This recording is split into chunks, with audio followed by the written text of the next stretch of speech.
Welcome back. There is a particular kind of intelligence that shows itself only in restraint, in what a person chooses not to say when they could say everything. This story is about a woman who read a prenuptial agreement drafted by her future mother-in-law, found the error that would eventually cost that family 80% of everything they had built, folded the document along its original crease, and signed. She never mentioned what she found. Not once. You're watching Eternal Diary. The prenuptial agreement smelled like fresh toner and someone's certainty. Shen Wei-lin noticed that first. Not the weight of the document in her hands, though it was heavier than she expected for something that was supposed to be a formality, and not the gold-embossed letterhead of the law firm Madame Jiang had commissioned it from, a mid-tier outfit on Nanjing Road West that specialized in corporate filings and had exactly no expertise in matrimonial asset law. She noticed the smell. Sharp, clinical, the particular odor of a document that had been printed within the last 2 hours. Still slightly warm at its edges, as though Madame Jiang had timed its delivery to this breakfast table with the precision of a woman who had spent decades curating her own theatrical entrances. Wei-lin set her teacup down. Around her, the Jiang family's Pudong penthouse carried its usual morning silence. Not the silence of peace, but the silence of performance. The kind that settles over rooms where nothing is ever spoken directly, and everything is implied through placement. The placement of this document, for instance, positioned at Wei-lin's seat and not her own, communicated that Madame Jiang considered this conversation to have only one direction. "My lawyer prepared it last week," Madame Jiang said from across the table, adjusting the cuff of her silk robe with the particular deliberateness of a woman who knew she was being watched. "I had him revise it twice. It's quite thorough." Wei-lin did not look up. She turned to page 1. Behind her, she was aware of Jiang Changyi somewhere near the kitchen doorway, half-dressed, holding a coffee mug he had not yet brought himself to drink from. He was watching, the way he always watched, with the expression of a man who had long ago decided that the most important quality in a bystander was plausible deniability. His mother organized the world. He lived in it. That had always been the arrangement. In her first life, Wei-lin had found that charming. She had mistaken the quietness of a man who deferred for the quietness of a man who listened. It had taken her 6 years and one witnessed moment in the parking garage of the Xinqiandi Four Seasons, Cheng-yi's hand at the small of Xu Feifei's back, his face turned toward the woman with an expression Wei-lin had never once seen him direct at her, to understand the difference. She had not survived that understanding. Not in the first life. The car accident had been quick, at least. That was what she told herself in the strange, suspended moment before her second life began, before she opened her eyes in a hospital room that smelled of antiseptic and overripe flowers, and realized with the cold, crystalline clarity of someone reading a document they had read before that she was 26 again, that it was 3 months before the Jiang family wedding, that Cheng-yi had not yet kissed her in the rain outside the Bund, the moment she had, in her first life, confused for the beginning of something. She had lain in that hospital bed for a long time, not because she was in pain, though her wrist ached where she had apparently fallen from the bed during the seizure that had preceded her rebirth, but because she was thinking, running numbers, running timelines, running the trajectory of everything she now knew. 6 years of marriage. The Jiang Group's valuation at the time of her first life divorce? Approximately 340 million RMB. Her settlement in that divorce, after Madame Jiang's attorney had spent 4 months dismantling every asset she thought she had claim to. 6 million. A figure so precise in its smallness that it felt calculated rather than arrived at. Which of course it had been. She had lost because she had not known the rules. She had not understood the way the prenuptial agreement, that same document, the one Madame Jiang had presented to her 2 years into her first marriage, with the composed authority of someone delivering a fait accompli rather than a negotiation, had been structured to make her loss feel inevitable. She had not understood the asset classification. She had not understood what Schedule A meant, what it excluded, and why those exclusions were catastrophic in their specificity. In her first life, she had signed that document in 45 seconds, barely reading it, because she had been 28 and in love, and because she had believed that love made legal protections unnecessary. She had believed Cheng-yi when he said it was just his mother's anxiety, that it meant nothing, that she would never need to think about it again. She had been right that she would not need to think about it in their marriage. She had needed to think about it in her divorce. The attorney Madame Jiang had chosen was not a matrimonial specialist, but he was adequate for what he had been asked to produce. The prenup was structured simply: a fixed percentage allocation in the event of divorce, applied to a defined category of assets. What changed everything? What Wei Lin had not understood until she was sitting across a mediation table, watching everything she had built 6 years of her life around disappear into a column of numbers, was what the document classified as marital property and what it excluded. Schedule A, the asset definition schedule appended to the prenup's rear pages. Residential property held jointly, joint bank accounts opened after the date of marriage, and gifts of jewelry or personal effects documented and transferred between parties during the marriage.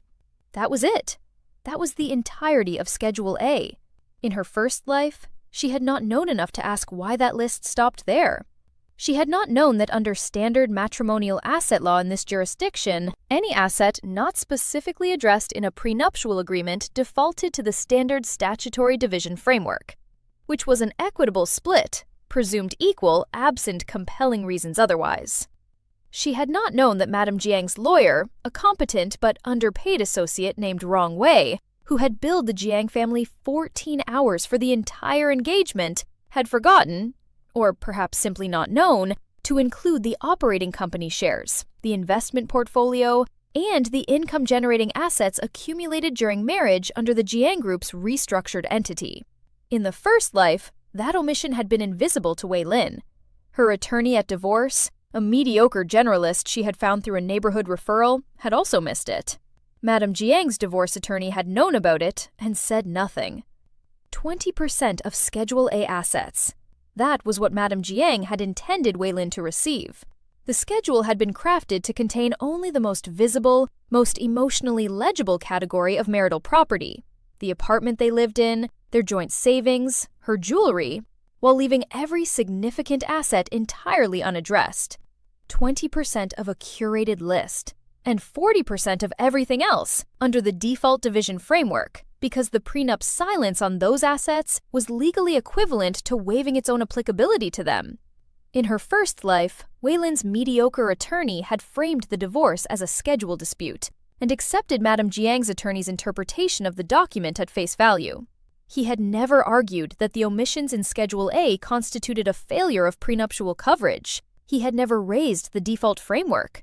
He had simply negotiated within the box Madame Jiang had built, and Wei Lin had lost 6 million RMB for 6 years of her life. In her second life, lying in a hospital bed 3 months before the wedding she now knew better than to cancel, Wei Lin thought about what she was going to do differently. The answer came to her in the particular way answers arrive when you are very cold and very clear. She was not going to do anything differently. She was going to do almost exactly the same thing she had done before. She was going to meet Zhang Chengyi at a rooftop dinner in April. She was going to laugh at the right moments. She was going to let him kiss her outside the Bund in the rain, and not tell him that she already knew what his face looked like when he was in love, that she had simply never been the recipient of it. She was going to marry him. And when Madame Zhang presented the prenuptial agreement, Wei Lin was going to read every single page. The document ran 43 pages, including appendices. Most of it was what she expected. Standard boilerplate about individual property brought into the marriage, provisions about inheritance, a clause about debt liability that was clearly there to protect Chengyi rather than her. Rong Wei had done a workmanlike job on the framework. The language was clear enough. The intent was coherent enough. The problem was Schedule A. It was exactly as she remembered it. 3 categories: residential property, joint bank accounts, jewelry, and personal effects. The list ended at the bottom of page 37 with a period that felt, to Wei Lin, like a door left carelessly open. She turned to page 38, the percentage allocation clause. In the event of dissolution of the marriage by mutual consent or petition by either party, the wife shall receive, as her full and final settlement of all claims against matrimonial assets, as defined in Schedule A, 20%. 20% of the net value of all assets falling within said schedule. She read it twice. She turned back to Schedule A and read it once more, with the careful attention of someone who already knew what was missing from the list and was simply confirming its absence with the clinical patience of a forensic accountant reviewing a manipulated balance sheet. The Zhang Group shares, reissued under a new entity structure, following a corporate restructuring completed 8 months before the wedding, were not in Schedule A. The investment portfolio managed through a Hong Kong holding company, which would more than double in value over the course of the marriage, was not in Schedule A. The rental income properties acquired by the Zhang Group during the marriage period, which Rong Wei had presumably considered business assets and therefore outside the matrimonial framework, were not in Schedule A. None of those assets were addressed anywhere in the prenuptial agreement. 20% of Schedule A was, by Wei Lin's rough calculation based on current valuations, approximately 1.2 million RMB. The residential apartment they would share was worth 6 million. 20% of that was 1.2 million. The joint accounts would hold perhaps another million over the course of the marriage. The jewelry was negligible. The unaddressed assets, the ones Schedule A had forgotten, were going to be worth something closer to 340 million by the time Cheng-Yi's affair had progressed to the point where he decided he wanted out. Under the default statutory framework, absent prenuptial coverage, an equitable split presumed equal. 50% of 340 million, 170 million, plus 20% of Schedule A, another 440,000 or so by then. Wei Lin sat with those numbers for a moment. The teacup she had set down had gone cold. "It's thorough," she said, and turned to the signature page. Madame Jiang watched her with the expression of a woman who had won something. "I wanted everything to be clear," she said, "in case of any future misunderstandings." "Of course." Wei Lin picked up the pen. "I appreciate the clarity." She signed her name in one clean motion, the way she had always signed documents, efficiently, without flourish. The signature of a woman who had learned long ago that the performance of deliberation was more effective than actual deliberation when you wanted someone to believe you hadn't noticed something important. Madame Jiang relaxed. Cheng-Yi in the doorway finally took a sip of his coffee. Wei Lin capped the pen and set it down at the precise angle she had picked it up from, and thought, 40% of everything you forgot to list, not 20% of what you remembered. Everything you forgot. She did not smile. She had learned in her second life that the coldest victories are the ones you carry silently. The wedding was held in early September at a venue in Jing'an that specialized in understated events for families who considered extravagance a form of vulgarity. 400 guests, a single garland of white peonies at each table rather than elaborate centerpieces. Champagne that was good rather than ostentatious. Madame Jiang had overseen every detail with the thoroughness of a woman who understood that the story a wedding tells is always about the family hosting it, never about the couple at its center. Wei Lin wore ivory, not white. She had chosen ivory deliberately because the specific warmth of that color photographed as traditional, while reading in person as something slightly more complicated. She had chosen that dress in her first life, too, though then she had chosen it without strategy, simply because she had liked how it felt against her skin. Now she chose it for the same reason, and for the additional private one. She wanted nothing about this day to feel different from her first life. She wanted to give Cheng-Yi's memory, if he ever tried to reconstruct this period later, nothing anomalous to land on. She was very thorough about that throughout the marriage. She cooked in the first year the same meals she had cooked the first time. She picked the same arguments, the small ones, about the temperature of the apartment and his habit of leaving lights on and whether his mother should have a key, and dropped them at the same points, creating the same pattern of conflict and resolution that she remembered building the first time without knowing she was building anything at all. She laughed at his jokes with the same timing. She met his friends, his colleagues, his business partners with the same practiced warmth that had, the first time, been genuine and was now simply accurate. She was not performing their marriage. She was reenacting it. There was a difference, though it was the kind of difference only she could feel. She had done one thing differently, which was invisible. 3 months after the wedding, she had enrolled in a part-time graduate program in business law at Fudan University. Citing professional development interests, she framed as casually as possible to Chang Yi. "Something to keep me sharp. I've been thinking about going back to work eventually," and which she thought about constantly, with the focused attention of someone who understood that this education was not supplementary to her strategy, but central to it. She had not had a law degree in her first life. She had a degree in communications and had worked, briefly and without particular distinction, in public relations before marrying Chang Yi and drifting into the comfortable ambiguity of a life without professional definition. That ambiguity had served Madame Zhang well at the divorce, where Wei Lin's financial dependence had been presented not as a circumstance of the marriage, but as evidence of a personal failing. She did not intend to be financially dependent this time. She worked, not at the public relations firm she had briefly returned to in her first life, which had never valued her particularly, and from which she had resigned within 8 months. She worked at a small corporate advisory practice that had taken her on the strength of her Fudan coursework and her own insistence, interviewing 3 times until they said yes, taking an entry-level rate that she did not mention to Chang Yi, because she knew he would find it beneath her, and she did not want him to find it beneath her. She wanted him to find it perfectly appropriate, a hobby almost, something she did because she was curious, not because she was building something. She was building something. The law she was specifically interested in was matrimonial asset law, which she studied through the cover of a broader interest in corporate estate planning. She was very careful about this cover. She asked her professors questions about inheritance structures and business succession frameworks, and company restructuring, questions that came with the natural context of someone whose husband's family owned a mid-sized conglomerate. She never asked, in any forum that could be connected to her, about prenuptial agreement enforceability, or Schedule A omissions, or what happened to unaddressed assets under the default statutory framework. She asked Attorney Bai about those things. Attorney Bai, full name Bai Ruo Chen, 43 years old, head of the Matrimonial Assets Division at a top-tier Shanghai firm. The kind of lawyer whose client list was confidential, and whose rate was a number that made most people pause before agreeing, had been recommended to her by a Fudan professor who believed she was researching for a paper.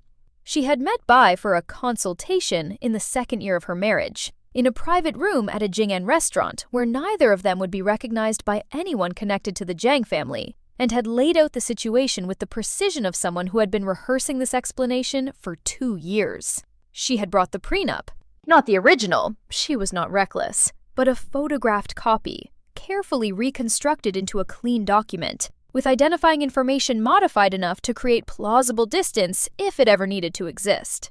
Bai had read it in the same silence she had first read it, though his silence lasted longer and contained different knowledge. "Schedule A," he said when he finished. "Yes." "It stops at jewelry." "Yes." He set the document on the table.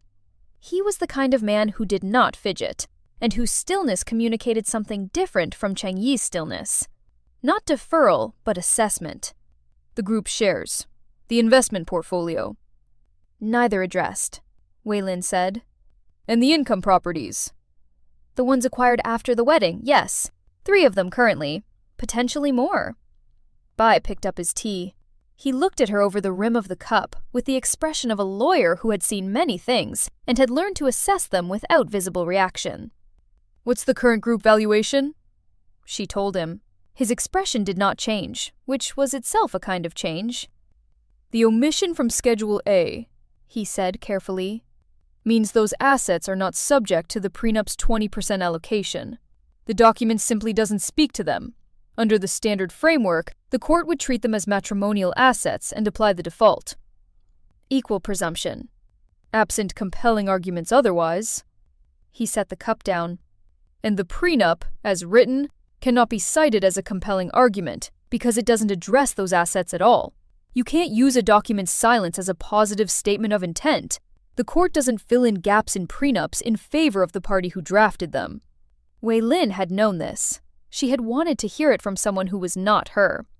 "What would your estimate be," she said, "of the eventual total if the valuation follows a normal trajectory for a group of this type over the next 4 years?" Bai did the calculation quietly. He was not a man who needed a notebook to run numbers. If valuation trends hold, and for a group this size in this sector, there's no reason they wouldn't, you'd be looking at somewhere between 40 and 50% of a number in the mid-300s, possibly the high 300s if the investment portfolio performs. 40 to 50%?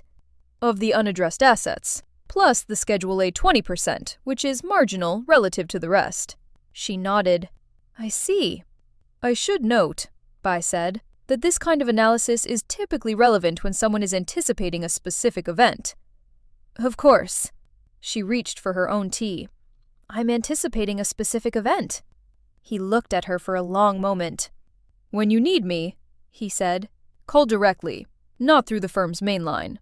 She had nodded, and they had paid the bill separately, and she had taken a taxi back to the Pudong penthouse and let herself in with her key, and stood in the hallway for 30 seconds in the particular silence of a house where no one was home. And she had thought, 4 years, maybe 3. She had been right about 3. Su Fei entered the narrative the way beautiful, strategic women enter narratives in which they are positioned as the inciting element. Smoothly, apparently without effort, in a context designed to make the encounter seem coincidental. Wei Lin had been waiting for her. Not waiting in the active sense. She had not hired anyone to monitor Chen Yi's movements or reviewed his phone, both of which would have created the kind of evidence trail that could later be characterized as paranoid or aggressive. She had simply known, because she had lived this before, that Fei would appear at the Jiang Group's spring gala in the 3rd year of the marriage, wearing the particular shade of coral that photographed well under event lighting, and that she would be introduced as the new head of brand partnerships at one of their subsidiary clients. Wei Lin had worn gray to that gala, not the gray of defeat or of deliberate self-effacement, but the gray of a woman who had decided that visibility was a choice to be made strategically, and that the particular kind of power she was interested in did not require color. She had spoken to perhaps 40 people that evening. She had been charming, with exactly the warmth that was appropriate to the context. She had watched Cheng Yi from across the room for approximately 11 minutes of the event's 3-hour duration, which was the amount of time it took her to confirm what she already knew, that the way he turned toward Fei when she spoke was not the way he turned toward anyone else. It was not a revelation. It was simply confirmation. She drove home with Cheng Yi in a car that smelled of his cologne, and the faint sweetness of the orchid corsage Madame Jiang had given her at the start of the evening, and she talked about the gala with the specific lightness of a woman who had found it moderately interesting and not at all threatening. And Cheng Yi talked back in the slightly overly detailed way of a man who was preoccupied with something he was not discussing. And they arrived home, and she made him tea he didn't finish, and she went to sleep without difficulty. Difficulty, in her experience, was for women who had not already seen this particular film. The affair progressed through the second half of the 3rd year with what she imagined was the usual pattern. Business trips with increasingly thin explanations, evenings that ran later than they should, a quality of distraction that had settled over Cheng Yi like a change in weather. She observed it without expression and without the particular grief that had undone her the first time. Grief was real. In its way, she was not without feeling, but it was a feeling she had already processed in a different timeline, in a hospital in Jing'an, the night she had seen his face in that parking garage, and understood what it meant, and she had no interest in processing it twice. What she was experiencing now was not grief. It was closer to the feeling of watching a chess game she had already won play itself out on the board. She had things to attend to. In the 3rd year, she made partner at the corporate advisory practice. This was not accidental. She had worked with the precise deliberateness of someone who understood that professional standing was not incidental to her strategy, but fundamental to it. She needed the credibility of a woman who had not simply married into money, who had built something of her own, however modest, so that when the divorce came, there would be no narrative available to Madame Jiang's attorney about financial dependency, no framing of Wei Lin as a person whose only asset had been the marriage itself. She had also, quietly and without fanfare, moved a portion of her advisory income into a separate account she had opened in her own name before the wedding, a practice that was entirely legal, entirely transparent for tax purposes, and entirely unknown to anyone in the Jiang household. She did not need the money, not the amount she was accumulating on a mid-level advisory salary, But she needed the practice, the habit of financial separateness. She needed to be a person who had things of her own.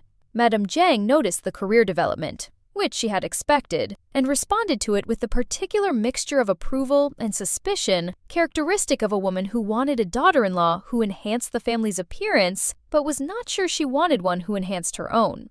"The firm must be pleased with you," she said, at a Sunday dinner in the 4th year, in the tone of a compliment that was also a question. "They've been generous," Wei Lin said. "You spend a great deal of time there." This was not a question either. "Chengyi supports it," Wei Lin said, turning to her husband with an expression of warm gratitude she did not feel, and he did not examine.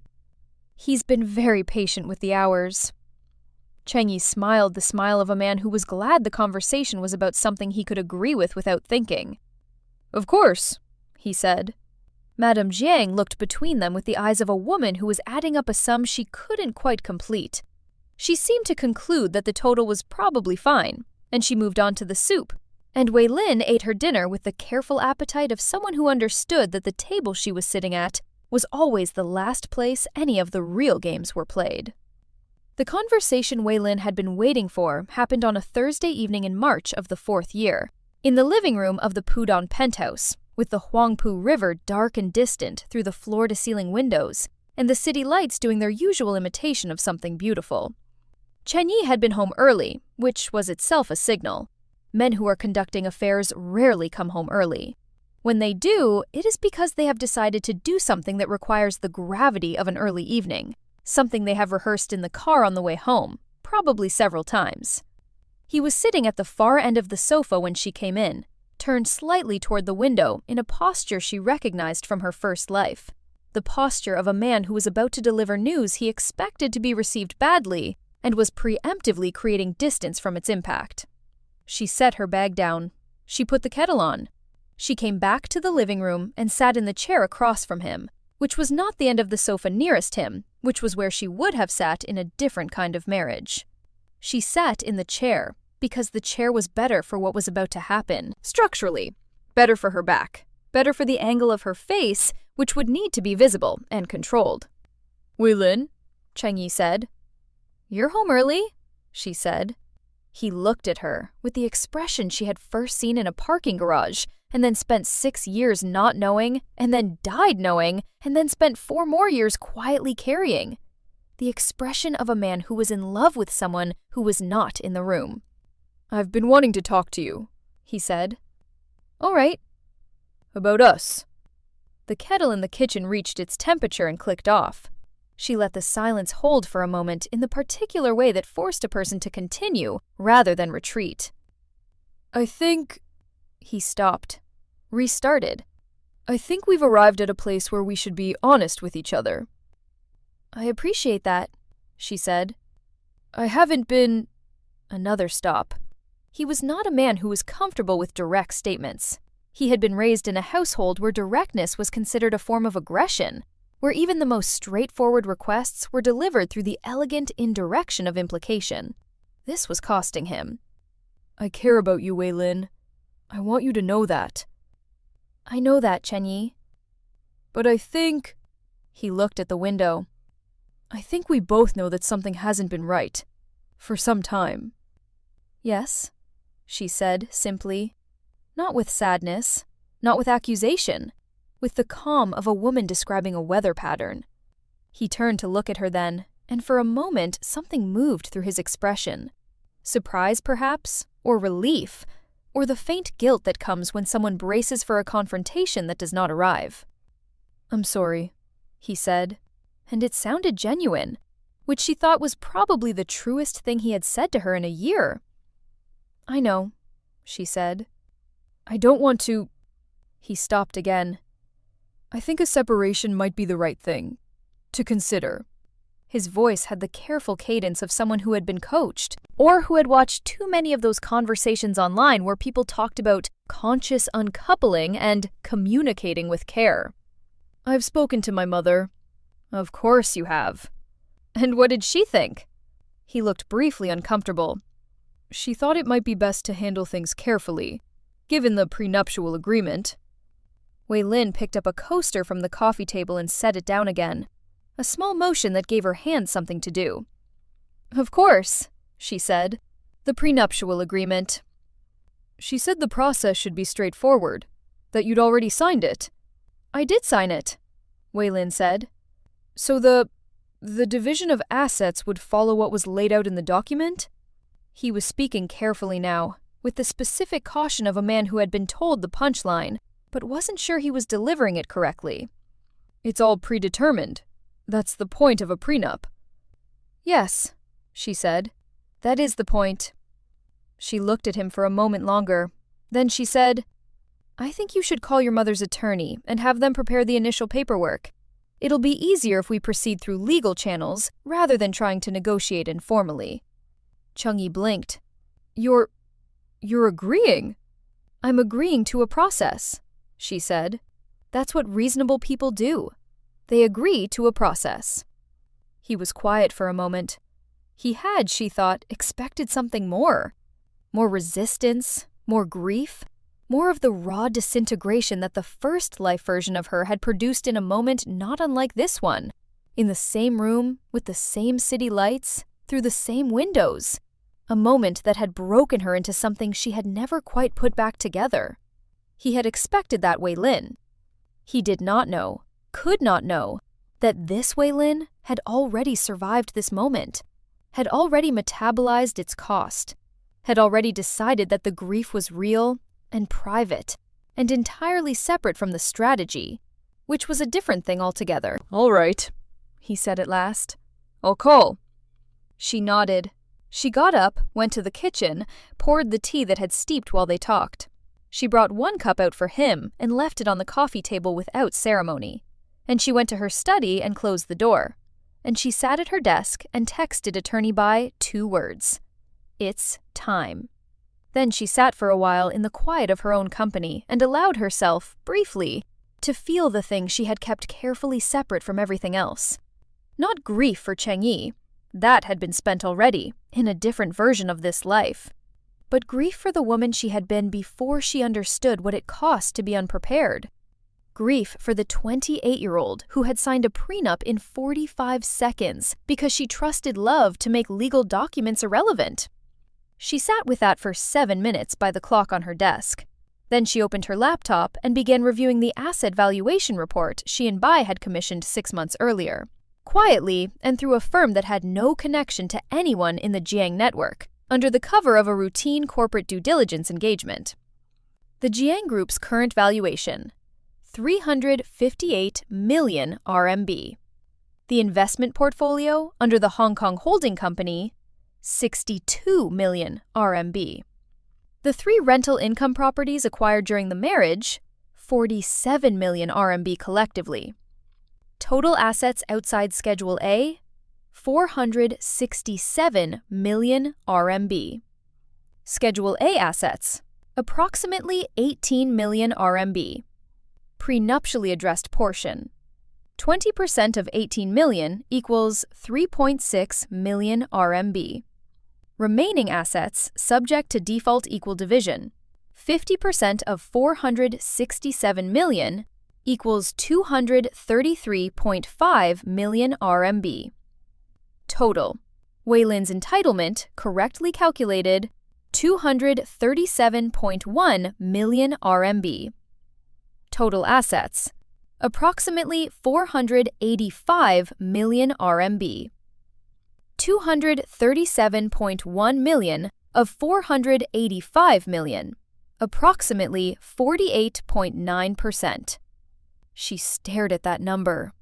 Then she looked at the secondary calculation she had asked Bai to run, because she had wanted to see what happened if the court applied not the strict 50-50, but the weighted analysis that took into account her professional income contributions during the marriage and the specific timing of the investment portfolio's growth period, which Bai had indicated could potentially argue for a greater share of the gains generated during the marriage years. That calculation, 78.3%. Roughly. She looked at it for a long time. Then she emailed Bai. "Let's talk about the weighted analysis. I think we should file it conservatively and let them move us."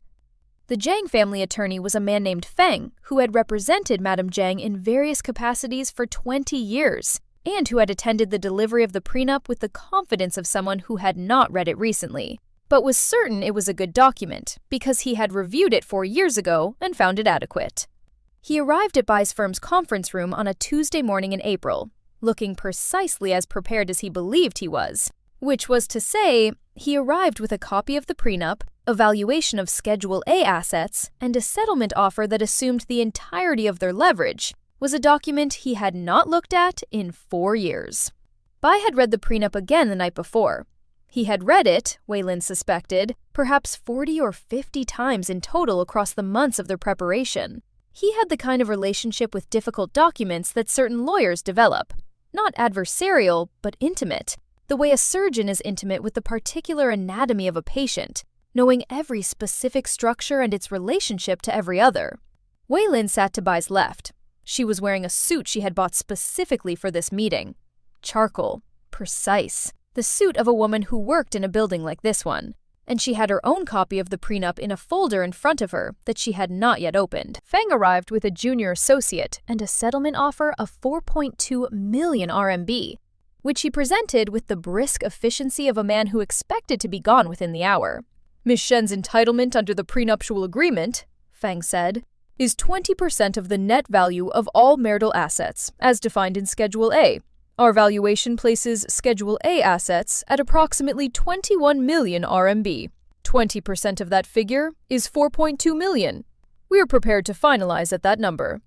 Bai did not respond immediately. He was looking at the settlement sheet with the expression of a man reading a menu in a restaurant he has visited many times. That's a thoughtful offer, he said, in the tone that Weilin had learned meant the opposite of what it appeared to mean. Perhaps we can start with a shared understanding of the document. Feng nodded comfortably. The prenup addresses a specific category of assets, Bai said, as enumerated in Schedule A, which includes residential property held jointly, joint bank accounts, and personal gifts between parties. He paused. It does not address the Jiang Group's current operating shares. Feng did not react. He had the stillness of a man who was certain he was in the right room. It does not address, Bai continued, the investment portfolio managed through Chang Capital HK Limited. It does not address the 3 rental income properties acquired by the Jiang Group subsidiaries during the marriage period. And it does not address any revenues or gains generated by assets accumulated during the marriage. Now Feng's stillness shifted very slightly. A change in quality rather than quantity. The difference between stillness that comes from ease and stillness that comes from recalibration. He glanced at his associate. Those are business assets, Feng said. They're held under corporate structure. They're not matrimonial property. They're not matrimonial property under the prenup, Bai said, because the prenup doesn't address them. But the prenup's silence on those assets doesn't convert them into non-marital property. It simply removes them from the prenup's scope. Under the default statutory framework, assets not addressed by a prenuptial agreement are subject to standard matrimonial property division. Feng looked at him, then at the document in front of him, then back at Bai. The prenup was drafted to cover all marital assets. If that was the intent, Bai said, with a mildness that Weilin recognized as the particular mildness of a person who is about to do something precise, then the document failed to execute it. Intent isn't enforceable. The document is. He turned to page 37. Schedule A is an exhaustive list. It uses specific enumeration rather than catch-all language. There is no including but not limited to provision. There is no general asset clause. The list ends at jewelry. Whatever was meant to be covered by this document, what was actually covered was these 3 categories. Nothing else. Silence. The particular quality of that silence, its texture, the way it held the room, was, Weilin had learned, the silence of a man who has just understood that he is in a different meeting than the one he thought he arrived at. I'll need to review the document, Feng said. Of course, Bai said. Take all the time you need. We've prepared a statutory analysis under current case law.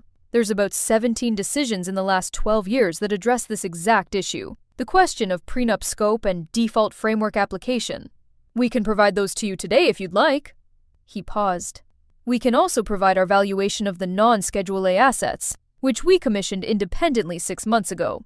The total figure, Net of debt and operational reserve is 467 million RMB. Feng was very still. 50% of 467 million, Bai said, is 233.5 million. Add the Schedule A entitlement, and you're at approximately 237 million. Our client has authorized us to negotiate within that range. Feng said nothing for a long moment. Then, the Jiang family will contest this interpretation. They're welcome to, Bai said. The case law is clear. We'd expect to prevail in court within 8 to 12 months, which, of course, would be accompanied by a great deal of public disclosure about the group's asset structure, its valuation, and the specific terms of the Jiang family's estate arrangements. I imagine your client has views about how much of that should enter the public record.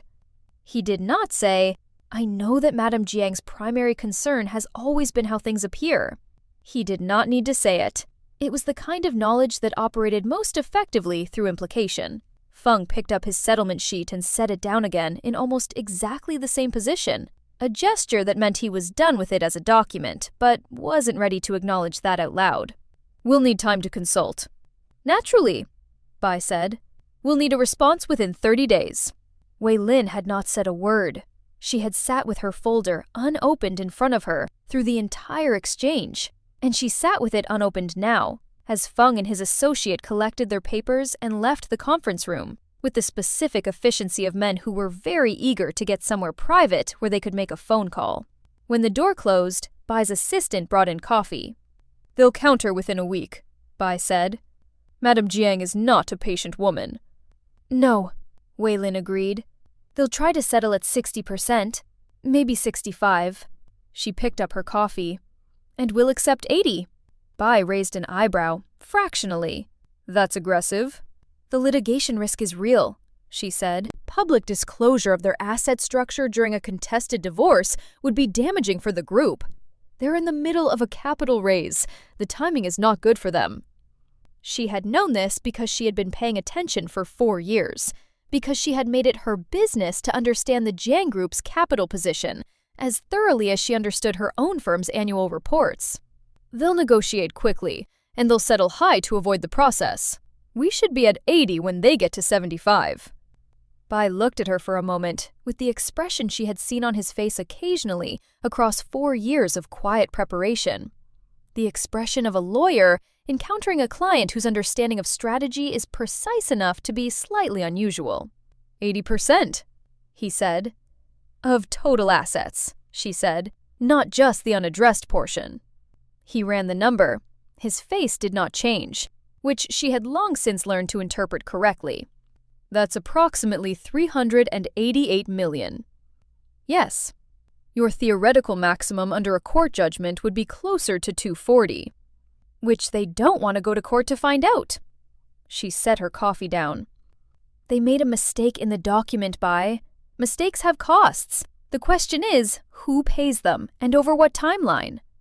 He was quiet for a moment. You knew about this error when you signed it. She did not answer that directly. She looked at the table's surface, which was dark wood, the kind of wood that absorbed light rather than reflecting it. I knew what was in the document, she said, and what wasn't. And you said nothing. I signed what was presented to me, she said. I agreed to its terms, every term it contained. She picked up her coffee again. If someone presents you with a document that gives you more than they intended, that's an error in drafting, not in reading. Bai said nothing for a moment. Then, they'll have questions about your conduct. In a court proceeding, they'd raise it. In a court proceeding, she said. They'd need to prove I misrepresented something or acted in bad faith at signing. I didn't misrepresent anything. I read the document. I found it acceptable. I signed it. If their attorney made an error, that's a matter between them and their attorney. She paused.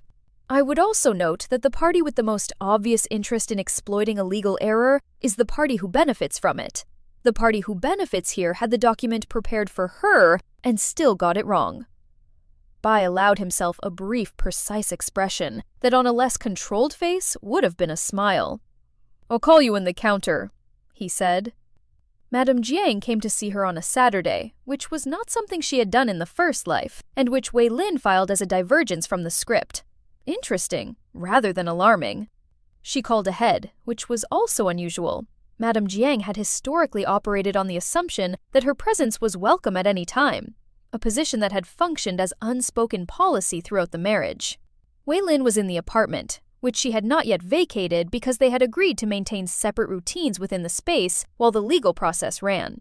This was Cheng Yi's apartment in origin, but had been jointly titled at the time of the wedding, which made it Schedule A property, and therefore subject to the 20% allocation, meaning she would receive 20% of its value, which was approximately 1.2 million on a 6 million yuan property.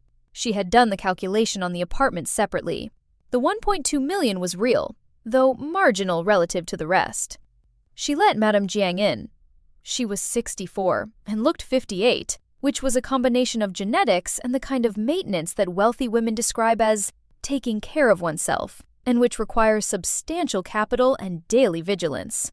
She was wearing a jacket the color of old claret, and she carried herself with the authority of a woman who had been formidable for so long it had become structural, embedded in the way she held her shoulders and the angle of her chin.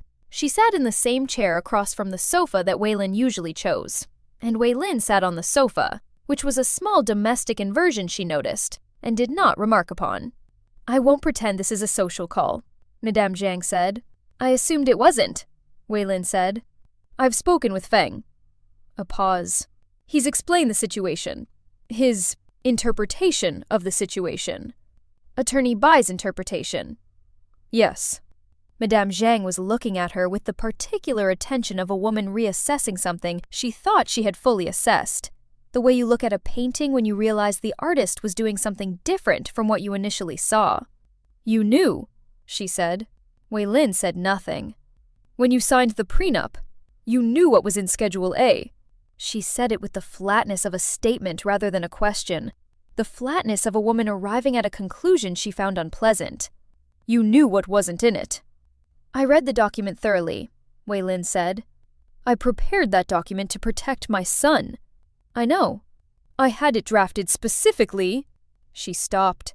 There was something in her expression that Wei Lin had not expected, and was not sure she had a category for. Not anger, which she had anticipated, and not the cold, strategic assessment she had anticipated almost as much, but something closer to the expression of a woman confronting an error she made with her own hands. Something almost personal. "I had it drafted specifically to ensure that in the event things didn't work..." Another stop. "The percentages were meant to be clear." "They were clear," Wei Lin said. 20% of Schedule A." "Yes." "Schedule A was not comprehensive." Madame Jiang was quiet. Outside, the Huang Pu caught a piece of morning light and held it for a moment, in the way rivers do. Briefly, without commitment. "I didn't think to specify the operating assets," she said finally. "I assumed that business property held in corporate structure was self-evidently separate from matrimonial property." "It can be," Wei Lin said, "when it's addressed in the prenup." "My attorney should have caught it." "He should have." "You could have told me." There it was. The version of this conversation that Wei Lin had been carrying for 4 years. The version that existed in the parallel where she was a different kind of woman. The kind who might have sat across a breakfast table with a prenup in her hands and said gently, "Madame Jiang, I think your attorney missed some of the assets." The version where that gesture of good faith produced anything other than the same outcome it had always been going to produce. Because the kind of woman who drafted a prenup for her son's future wife without telling her daughter-in-law until the document was already printed and the ink was already warm was not a woman who would have been moved to generosity by that gesture. She would have thanked Wei Lin and had the document revised, and Schedule A would have been corrected, and nothing else would have been different. "I could have," Wei Lin agreed. Madame Jiang looked at her for a long time. "What do you want?" she said finally. Not, "What will it take?" or "What are your terms?" or "What is your attorney asking for?" What do you want? The question directed at Wei Lin specifically, at the person rather than the litigant. Wei Lin considered. 80%, she said. Of total assets. Yes. That's... Madame Jiang did the arithmetic. The arithmetic took her a moment, which meant she had not been given the specific number yet, only the legal analysis. Weilin watched the calculation cross her face. That's nearly 400 million. Slightly under. Silence.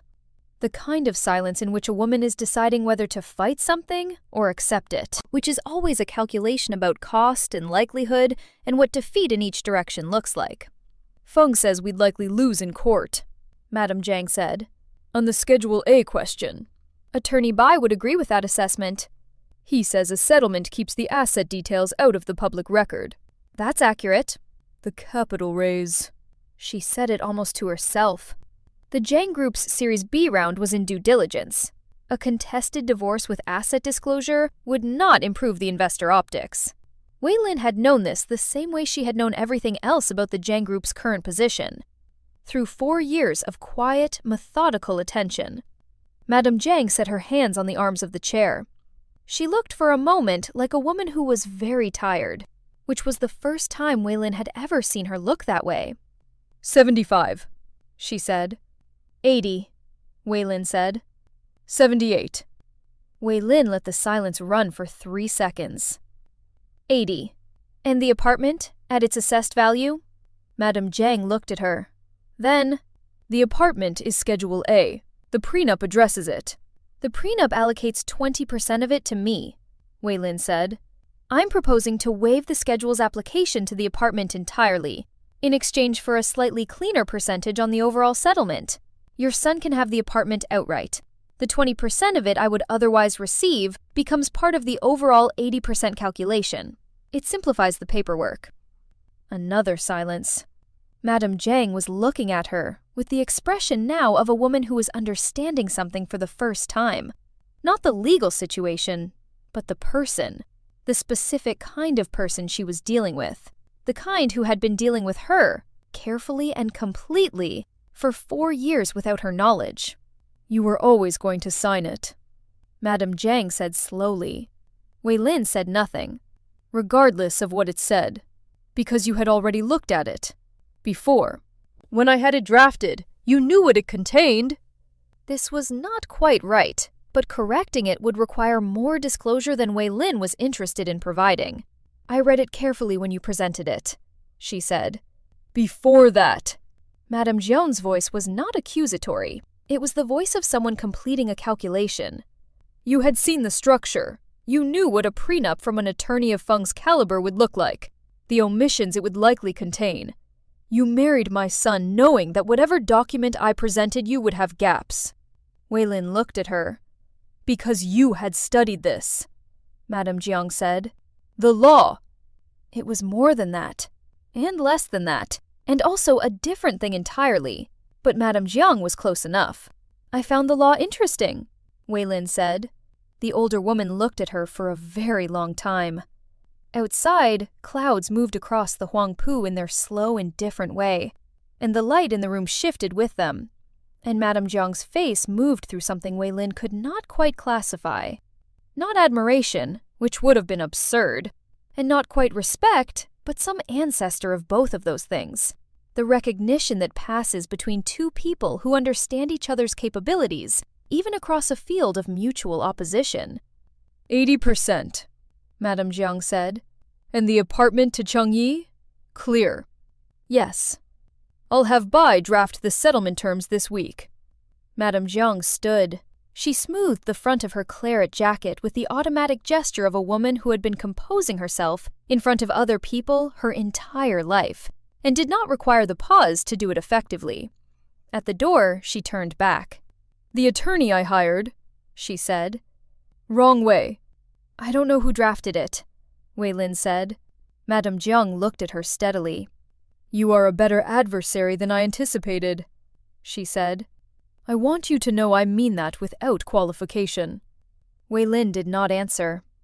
The door closed. Weilin sat in the morning quiet of the apartment for a moment. She looked at the floor where a stripe of river light had managed, through the angle of the windows, to reach all the way across the room to where she was sitting. She put her foot in it briefly, cold through the sock. The light was real, but it carried no warmth at this time of year. She picked up her phone and texted Bai. They agreed. Draft the settlement. 80.